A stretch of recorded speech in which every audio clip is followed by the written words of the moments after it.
নমস্কার বন্ধুরা, মীরার রান্নাঘরে আপনাদের সবাইকে স্বাগত। আজ বানাবো ম্যাঙ্গো কেক। একদম বানানো সহজ আর দেখতে যত সুন্দর, খেতেও কিন্তু দারুণ স্বাদের হয়। এই সময় কিন্তু এই রেসিপিটা খেতে দারুণ লাগে। আর এটা আমি সুজি দিয়ে বানাবো। চলুন তাহলে আজকের রেসিপিটি দেখার জন্য অনুরোধ রইল। এখানে ম্যাঙ্গো কেকটা বানানোর জন্য এখানে একটা আমি আম নিয়েছি। এটাকে আমি কেটে নেবো। কেটে নেওয়ার পর এর পাল্পটা আমি বের করে নিয়েছি। এখানে একটা মিক্সিং জার নিয়েছি, ওর মধ্যে আমের পাল্পটা আমি সব নিয়ে নেব। এবার দিয়ে দেবো চিনি। চিনির পরিমাণটা একটু বেশি করে নিয়েছি, আপনারা চাইলে কমিয়ে নিতে পারেন। এবার এর স্বাদ বাড়ানোর জন্যে দিয়ে দিলাম 3 চামচ গুঁড়ো দুধ। আর এটা আমি সুজি দিয়ে বানাবো কেকটা, তার জন্যে 1 বাটি আমি সুজি নিলাম। হাফ বাটি রিফাইন অয়েল দিয়ে দেবো। আর দিয়ে দেবো এখানে আমি লিকুইড দুধ নিয়েছি 1 গ্লাস, ওর মধ্যে পুরোটাই আমি দিয়ে দেবো। দিয়ে দেওয়ার পর এবার চাপা দিয়ে ভালো করে এটাকে গ্রাইন্ড করে নিচ্ছি। আর গ্রাইন্ড করে নেওয়া হয়ে গেলে একটা পাত্রে আমি নিয়ে নিচ্ছি। ব্যাটারটা দেখুন। এবার এটাকে আমি চাপা দিয়ে রেস্টে রেখে দেবো। সব ব্যাটারটা ওর মধ্যে নিয়ে নিচ্ছি। পুরো রেসিপিটি আপনারা দেখতে থাকুন। বানানো কিন্তু একদম সহজ, খেতে দারুণ স্বাদের হয়। এবার এটা আমি 10 থেকে 15 মিনিট চাপা দিয়ে রাখলাম। 15 মিনিট পর চাপা খুলে দিয়েছি।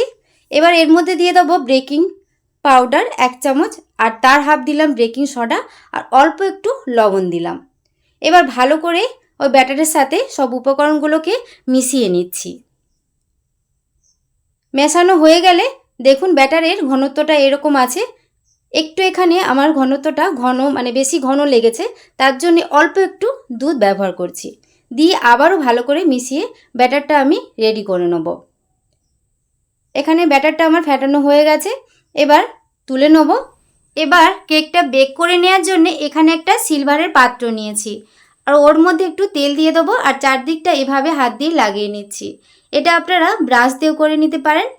এভাবে ঘুরিয়ে ঘুরিয়ে লাগিয়ে নিতে হবে। এবার ওর তলার মাপে একটা পেপার কেটে নিয়েছি। পেপারটা ওর মধ্যে বসিয়ে নিলাম, আর ওই পেপারের মধ্যে আর একটু তেল দিয়ে দেবো। দিয়ে এবার ব্যাটারটা ওর মধ্যে সবটাই দিয়ে দিচ্ছি। দিয়ে হালকা হাতে একটু ট্যাপ করে নিতে হবে। এইভাবে ভেতরের বাবলসগুলো থাকবে না, আর কেকটা ভালোভাবে সেট হয়ে যাবে। কয়েকটা এখানে ড্রাই ফ্রুট ব্যবহার করছি দেখতে বা খেতে ভালো লাগার জন্যে। আপনারা যে কোনো ড্রাই ফ্রুট ব্যবহার করতে পারেন।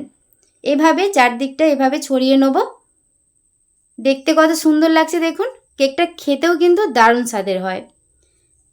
সব ড্রাই ফ্রুটগুলো এভাবে ছড়িয়ে নেওয়ার পর এবার কেকটা আমি বেক করে নেব। তার জন্য কিন্তু আগে থেকে আমি কড়াই গরম বসিয়ে দিয়েছিলাম একটা স্ট্যান্ড দিয়ে। দেখুন কড়াইটা ভালোভাবে গরম হয়ে গেছে।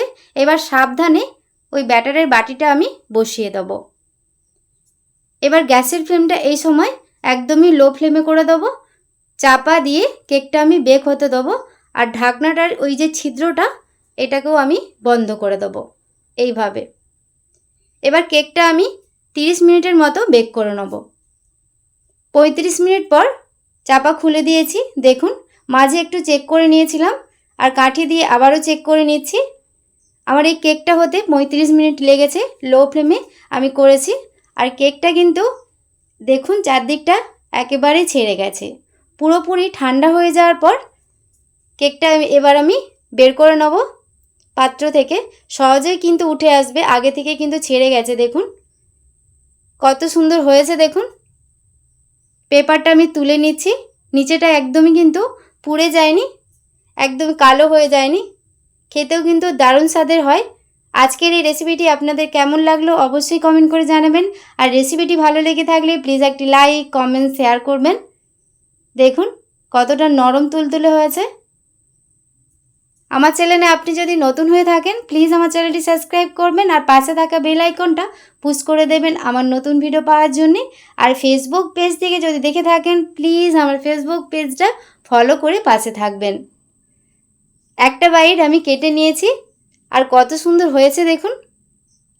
রেসিপিটি ভালো লেগে থাকলে প্লিজ একটি লাইক, কমেন্ট, শেয়ার করবেন। একটু আমি কেটে দেখাচ্ছি কতটা নরম তুলতুলে হয়েছে।